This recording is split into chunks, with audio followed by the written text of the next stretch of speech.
Bastien Millot, vous intéressez au documentaire diffusé ce soir sur France 2. Absolument, Jean-Marc. Ce soir, Laurent Delahousse fait donc remonter le sinistre Klaus Barbie à notre mémoire collective. Le journaliste nous propose là un très bon docu sur les drames d'occupation à travers ce personnage qui déchaîna les passions.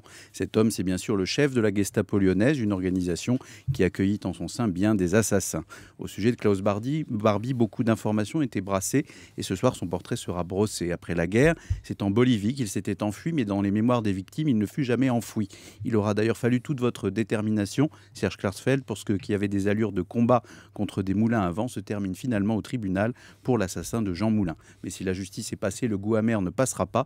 Et c'est la vertu de tels documentaires de permettre qu'une nouvelle relation se noue avec des drames heureusement derrière nous, comme si pour l'histoire, le téléviseur pouvait aussi être un indispensable rétroviseur. D'ailleurs, Bastien, les émissions historiques rassemblent de plus en plus sur le petit écran. C'est vrai, Jean-Marc, on en parle souvent. Aux yeux des Français, les émissions sur le passé sont manifestement loin d'être dépassées. Même lorsqu'on en traite les parts les plus sombres, l'histoire ne sombre pas au niveau des parts de marché. On imagine donc que concernant le procès de Klaus Barbie, le récit de ses audiences pourrait bien en recueillir une très honnête, et c'est tant mieux.